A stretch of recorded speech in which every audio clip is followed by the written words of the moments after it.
तो जय Hind. Class 10th का गणित का VVI ऑब्जेक्टिव क्वेश्चन आपके सामने लाया हूं, जो कि आपके बोर्ड एग्जाम 2026 के लिए बहुत ही इंपॉर्टेंट है और सारे के सारे प्रीवियस ईयर क्वेश्चन है। सारे के सारे प्रीवियस ईयर क्वेश्चन है जो कि आपके बोर्ड एग्जाम में बार बार पूछा गया है। तो उन्हीं क्वेश्चनों को आपके सामने लाया हूँ।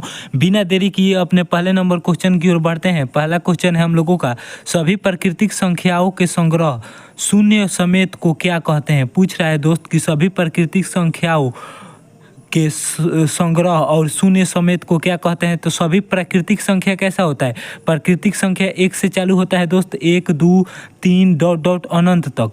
और यहाँ पर कह रहा है कि शून्य समेत, तो प्राकृतिक संख्या में अगर शून्य जोड़ दीजिएगा तो क्या हो जाएगा, 0 1 2 डॉट डॉट, तो ये क्या हो जाएगा, यह पूर्ण संख्या बन जाता है दोस्त। अगर प्राकृतिक संख्या के आगे शून्य जोड़ दीजिएगा तो वह पूर्ण संख्या हो जाएगा। तो यही क्वेश्चन है, थोड़ा घुमा दिया है तो कन्फ्यूजन में आप लोग को डाल सकता है। तो इस तरह का क्वेश्चन करने से आप लोगों का क्लियरिटी होगा और आपके बोर्ड एग्जाम में वहाँ पर आपका दिमाग काम करेगा कि हाँ, अगर प्राकृतिक संख्याओं में शून्य जोड़ते हैं तो वह पूर्ण संख्या बन जाएगा। तो इस तरह से आपका पूर्ण संख्या राइट आंसर हो जाएगा ए। अगला क्वेश्चन है हम लोगों का 2 नंबर में कि निम्नांकित में से कौन द्विघात बहुपद है। पूछ रहा है दोस्त निम्नांकित में से कौन द्विघात बहुपद है। तो जिसमें स्क्वायर दिया है दोस्त वही द्विघात बहुपद है। और यहाँ पर x³ रहता तो यह त्रिघात बहुपद रहता। और यहाँ से चालू होता है जैसे होता है x³ और उसके बाद होता है 2x² हो जाएगा और तो होगा 3x। इस तरह का जो देगा आप +3, यह त्रिघात बहुपद है। लेकिन फिलहाल में यहाँ पर ये बी नंबर इसका राइट आंसर हो जाएगा, यह द्विघात बहुपद है। आगे आप लोगों से एक क्वेश्चन पूछूंगा, उस क्वेश्चन का आंसर आप लोग कमेंट में बताइएगा। और इसमें सारे चैप्टर से आपका ऑब्जेक्टिव उठाया गया है। आपके जितने 15-16 कुछ चैप्टर है, सारे चैप्टर से एक एक ऑब्जेक्टिव है। तो अंत तक वीडियो में बने रहिएगा, बहुत मजा आने वाला है। अगला क्वेश्चन है हम लोगों का 3 नंबर में, पूछ रहा है दो चर वाले रैखिक समीकरण युग्म संगत कहलाएंगे यदि उनके हल क्या होंगे। यदि उनके हल कम से कम 1 होंगे। क्या होंगे दोस्त, कम से कम 1 होंगे। दो चर वाले रैखिक समीकरण युग्म संगत कहलाएंगे, कब कहलाएंगे, यदि उनके हल कम से कम 1 होंगे तब। तो इस तरह से सी राइट आंसर हो जाएगा आप लोगों का 3 नंबर का। और इसमें जितना भी ऑब्जेक्टिव करा रहा हूँ दोस्तों ज़्यादा लैंग्वेज वाला क्वेश्चन है। लैंग्वेज वाला क्वेश्चन मतलब कि बनाने वाला कम क्वेश्चन रहेगा और याद करने वाला क्वेश्चन ज़्यादा रहेगा। और याद करने वाला क्वेश्चन आपके बोर्ड एग्जाम में 100 गो ऑब्जेक्टिव रहेगा तो कम से कम 12 गो या 15 गो रहेगा। जिसमें से मतलब 100 ऑब्जेक्टिव रहता है तो आप लोगों को 50 बनाना रहता है। तो 12 गो जो ऑब्जेक्टिव रहेगा वो अगर आप लोग यहाँ से आप लोग रोज़ कम से कम 5 गो क्लास मैं कराऊँगा आप लोगों को लैंग्वेज वाला, वो 5 क्लास कर लीजिएगा तो एक भी आप लोगों का क्वेश्चन नहीं छूटेगा लैंग्वेज वाला। सारा जो 12-15 क्वेश्चन आएगा सारे के सारे क्वेश्चन आप लोग मार दीजिएगा। तो 4 नंबर क्वेश्चन पूछ रहा है द्विघात सूत्र को किस वैज्ञानिक ने प्रतिपादित किया। पूछ रहा है दोस्त द्विघात सूत्र को किस वैज्ञानिक ने प्रतिपादित किया। तो श्रीधराचार्य ने प्रतिपादित किया। किसने किया, श्रीधराचार्य है। इसमें कुछ समझने वाला बात नहीं है दोस्त, इसको आपको डायरेक्ट याद करना है। श्रीधराचार्य द्विघात सूत्र को वैज्ञानिक ने प्रतिपादित किया। किस वैज्ञानिक ने, तो श्रीधराचार्य ने। ए राइट आंसर हो जाएगा 4 का। अगला क्वेश्चन है हम लोगों का 5 नंबर में, पूछ रहा है किसी एपी का सार्वंतर होता है। पूछ रहा है दोस्त किसी एपी का सार्वंतर जो डी होता है वह क्या होता है। वह धनात्मक होता है, ऋणात्मक होता है और शून्य होता है। तीनों कथन सत्य है दोस्तों, तीनों में से कुछ भी हो सकता है, धनात्मक भी, ऋणात्मक भी और शून्य भी। अगला क्वेश्चन है हम लोगों का 6 नंबर में, पूछ रहा है दोस्त दो समकोणिक त्रिभुज में उनके संगत भुजाओं का अनुपात सदैव समान रहता है। किसने कहा था, किसने कहा था दोस्त। पूछ रहा है दो समकोणिक त्रिभुज में उनके संगत भुजाओं का अनुपात सदैव समान रहता है। किसने कहा था, तो थेल्स ने कहा था। किसने कहा था दोस्त, थेल्स ने कहा था। सी राइट आंसर हो जाएगा 6 नंबर का। अगला क्वेश्चन है हम लोगों का 7 नंबर में, पूछ रहा है किसी बिंदु की x अक्ष की दूरी उस बिंदु के क्या कहलाती है। पूछ रहा है दोस्त 7 नंबर में किसी बिंदु की x अक्ष की दूरी उस बिंदु के क्या कहलाती है। तो कोटि कहलाती है। कोटि कहलाती है या y अक्ष कहलाती है, क्या कहलाती है दोस्त, कोटि या y अक्ष कहलाती है। अगर आप लोगों से पूछ दे यहाँ पर x दिया है, यहाँ पर y दे दे और पूछे कि किसी बिंदु की दे दे दोस्त, पूछ दे कि किसी बिंदु की y अक्ष की दूरी, y अक्ष पूछ दे दोस्त, किसी बिंदु की y अक्ष की दूरी उस बिंदु की क्या कहलाती है? तो भुज कहलाएगी। क्या कहलाएगी दोस्त? भुज कहलाएगी अगर y अक्ष पूछ दे तो इस तरह से आप लोगों का 7 नंबर का आंसर क्या हो जाएगा? ए हो जाएगा। अगला क्वेश्चन है हम लोगों का 8 नंबर में पूछ रहा है साइन ए और कॉस ए का मान सदैव होता है। दोस्त साइन ए और कॉस ए का मान सदैव क्या होता है? एक से अधिक नहीं होता है। क्या होता है? एक से अधिक नहीं होता है। क्या होता है दोस्त? एक से अधिक नहीं होता, एक से अधिक नहीं होता है। ए राइट आंसर हो जाएगा। अगला क्वेश्चन है हम लोगों का, पूछ रहा है 9 नंबर में त्रिकोणमिति का आविष्कार क्यों किया गया? पूछ रहा है दोस्त कि त्रिकोणमिति का आविष्कार क्यों किया गया दोस्त? तो क्योंकि इसका उपयोग खगोलिक में होता है। किस लिए होता है दोस्त? इसका उपयोग खगोलिक में होता है, खगोलिकी में होता है। तो ए राइट आंसर हो जाएगा। 9 का ए राइट आंसर हो जाएगा। अगला क्वेश्चन है हम लोगों का 10 नंबर में पूछ रहा है द्विघात समीकरणों को पूर्ण हल देने वाले गणितज्ञ थे। कौन थे दोस्त? तो ब्रह्मगुप्त थे। कौन थे? पहला ब्रह्मगुप्त थे।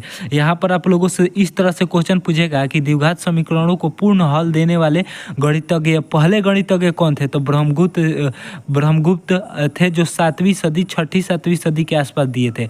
और श्रीधराचार्य 9वीं सदी के आसपास दिए थे दोस्त। तो इसके अकॉर्डिंग आप लोगों का सी राइट आंसर हो जाएगा, क्योंकि यहाँ पर ये पहला कहना चाहता है। अगर ऑप्शन में दे कि कौन थे और दो ऑप्शन में दोनों दे दे, ब्रह्मगुप्त और श्रीधराचार्य दोनों, तो आप लोगों को ब्रह्मगुप्त मारना है, क्योंकि सबसे पहले ब्रह्मगुप्त ने इसका हल दिया था। तो 10 का सी राइट आंसर हो जाएगा। अगला क्वेश्चन है हम लोगों का 11 नंबर में पूछ रहा है त्रिकोणमिति का उपयोग, त्रिकोणमिति का उपयोग डॉट डॉट के लिए होता है। किस लिए होता है दोस्त? तो मानचित्र बनाने के लिए होता है और देशांतर अक्षांश के सापेक्ष एक द्वीप की स्थिति ज्ञात करने में होता है। दोनों राइट आंसर हो जाएगा। ए और बी दोनों राइट आंसर हो जाएगा। आप लोगों का सी राइट आंसर होगा। क्या होगा? सी राइट आंसर हो जाएगा। अगला क्वेश्चन है हम लोगों का 12 नंबर में पूछ रहा है वृत्त के केंद्र पर कितने अंश का कोण होता है? पूछ रहा है दोस्त कि कोई वृत्त है, इसके अंश पर कितने डिग्री का कोण बनेगा दोस्त? कितने डिग्री का कोण बनेगा? तो 360 डिग्री का बनेगा। कितने डिग्री का बनेगा दोस्त? यहाँ से 360 डिग्री का बनेगा। वृत्त के अंश पर 360 डिग्री का कोण बनता है। तो आप लोगों का सी राइट आंसर हो जाएगा। अगला क्वेश्चन है हम लोगों का 13 नंबर में पूछ रहा है कि 7 सेंटीमीटर वाले वृत्त की परिधि क्या होगी? यही क्वेश्चन आप लोगों को बताना है। आप लोगों से शुरू में ही कहा था कि आप लोगों से एक क्वेश्चन पूछूंगा, उसका आंसर आपको कमेंट में बताना है। अगर आप लोगों को मालूम नहीं होगा इसका आंसर तो कमेंट कीजिएगा कि भैया 13 नंबर का आंसर मालूम नहीं है, बता दीजिए, तो आप लोगों को बता दूंगा। लेकिन बहुत ही आसान क्वेश्चन है दोस्त। परिधि पूछा है तो वृत्त की परिधि क्या होता है दोस्त? तो 2 पाई आर होता है। क्या होता है? 2 पाई आर होता है। तो आप लोगों को सजा देना है। 2 गुणे पाई का मान क्या होता है? 22/7 और ये आर का मान क्या दिया है दोस्त? तो 7 काट कूट के क्या आंसर आ जाएगा? कमेंट में ज़रूर बताइएगा। अगला क्वेश्चन है हम लोगों का 14 नंबर में पूछ रहा है शंकु के वक्र पृष्ठ का क्षेत्रफल होता है। पूछ रहा है दोस्त शंकु के वक्र पृष्ठ का क्षेत्रफल क्या होता है? तो शंकु का वक्र पृष्ठ का क्षेत्रफल पाई आर एल होता है। क्या होता है? पाई आर एल होता है। सी राइट आंसर हो जाएगा। अगर आप लोगों को मालूम है तो बेलन का पृष्ठीय क्षेत्रफल क्या होता है? बेलन का जरूर बताइएगा। बेलन का पृष्ठीय क्षेत्रफल क्या होता है? मालूम है तो। अगला क्वेश्चन है हम लोगों का 15 नंबर में निम्न में से कौन वृत्त के क्षेत्रफल का सूत्र है? पूछ रहा है दोस्त निम्न में से कौन वृत्त का क्षेत्रफल का सूत्र है? बहुत ही आसान क्वेश्चन है। पाई आर स्क्वायर होता है। क्या होता है दोस्त? वृत्त का क्षेत्रफल पाई आर स्क्वायर होता है। सी राइट आंसर हो जाएगा। अगला क्वेश्चन है 16 नंबर में पूछ रहा है कि असंभव घटना की प्रायिकता होती है। पूछ रहा है दोस्त असंभव घटना की प्रायिकता क्या होती है? तो असंभव घटना की प्रायिकता हमेशा 0 होता है। क्या होता है दोस्त? 0 होता है। तो ए राइट आंसर हो जाएगा आपका 16 नंबर का। अगला क्वेश्चन है हम लोगों का 17 नंबर में पूछ रहा है दोस्त 2 6 7 3 8 3 1 3 9 3 का बहुलक है। बहुलक कैसे कहते हैं दोस्तों? जो बार बार आता है, सबसे ज़्यादा बार। इसमें से काउंट कर लीजिए कि कौन ऐसा अंक है जो सबसे अधिक बार आया है। तो देखिए 3 जो है सबसे अधिक बार आया है। 2 3 4 बार 3 आया है। तो इसका राइट आंसर हो जाएगा 3। आप लोगों से यहाँ पर एक बहुलक पूछ रहा हूँ, उसका आंसर 17 नंबर डालकर जरूर बताइएगा। 1 3 2 7 2 9 दू का बहुलक क्या होगा, कमेंट में ज़रूर बताइएगा। अगला क्वेश्चन है हम लोगों का 18 नंबर पे, पूछ रहा है दोस्त कि 28 सेंटीमीटर त्रिज्या वाले वृत्त का क्षेत्रफल क्या होगा। बहुत ही आसान क्वेश्चन है दोस्त। 28 सेंटीमीटर वाले वृत्त का क्षेत्रफल क्या होगा। तो 28 सेंटीमीटर वृत्त का क्षेत्रफल क्या होता है दोस्तों, वृत्त का क्षेत्रफल होता है पाई आर स्क्वायर। क्या होता है, पाई आर स्क्वायर होता है। तो यहाँ पर सजा दीजिए, पाई का मान 22/7 होता है और आर का मान क्या दिया है दोस्त, 28 सेंटीमीटर। तो आर स्क्वायर है तो 28 गुणे 28 हो जाएगा, या 28 का स्क्वायर हो जाएगा। तो 7 से काटिएगा तो 7 चौक 28, तो क्या हो जाएगा 22 गुणे 4 गुणे 28। तो इसको गुणा कीजिएगा तो 2464 आ जाएगा। क्या आ जाएगा दोस्त, 2464 सेंटीमीटर स्क्वायर हो जाएगा।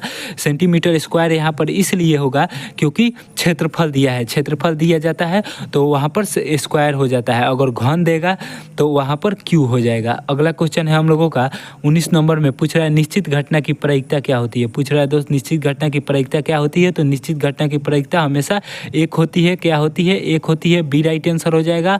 और अनिश्चित या असंभव घटना की प्रायिकता 0 होती है। तो आपका बी राइट आंसर हो जाएगा। अगला क्वेश्चन है हम लोगों का 20 नंबर में, पूछ रहा है सेक 45 डिग्री का मान कितना होता है। बहुत ही आसान क्वेश्चन है। सेक 45 डिग्री का मान √2 होता है। क्या होता है दोस्त, √2 होता है सेक 45 डिग्री का मान।